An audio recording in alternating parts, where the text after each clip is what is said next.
if it is just a personal thing, and I actually think that hinges a lot of public opinion. I'm no expert, but I think it has more to do with whether or not I was a good parent, or you or anybody else here, more to do with willing to wipe noses, deal with skin knees, teach how to ride a bike, teach how to read, be patient, loving, pretend to know something about girls' fashion.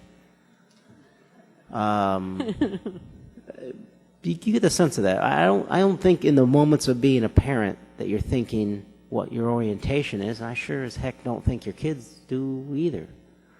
We would agree on so much if we weren't in a hotly contested political arena where it's not in anyone's interest to agree.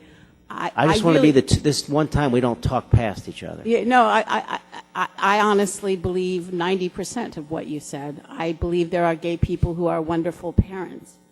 And it's interesting to me that no matter how I try to avoid it, that people interpret what I say as a condemnation of gay people and their parenting skills, because that's not my intent. What I really do believe, however, is that we have an enormous problem in this country.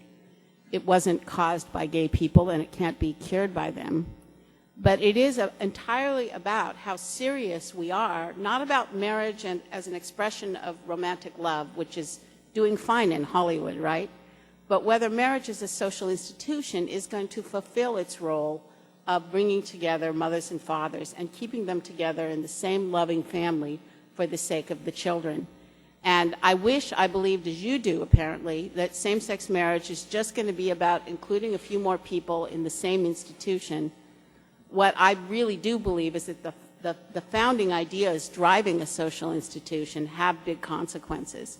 And the heart of the gay marriage idea is that if you think it's ideal for a child to have a mother and father and that marriage is about this, there's something wrong with you. You're being mean to gay people. That may not be your view, but it is the dominant idea expressed now. If you just go out in the public square and you say, this happened to me in Maine. I was on a radio show, and I said, well, marriage deserves its unique status because children need a mother and father. And the host turned to me and said, I cannot believe I'm hearing such hatred and bigotry.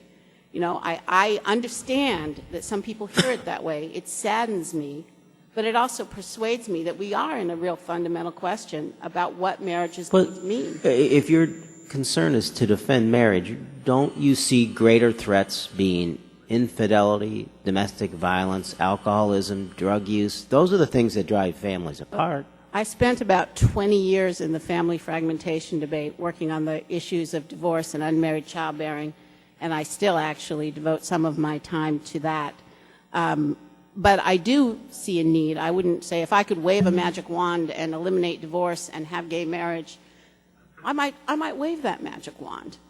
But that's not the way it works. When just as in the 70s, when I was a child, I was told the no-fault divorce revolution wouldn't affect marriage because it would only affect bad marriages. And I think that turned out to be wrong. I think it affected everyone's marriages by changing the sense that marriage is a permanent commitment.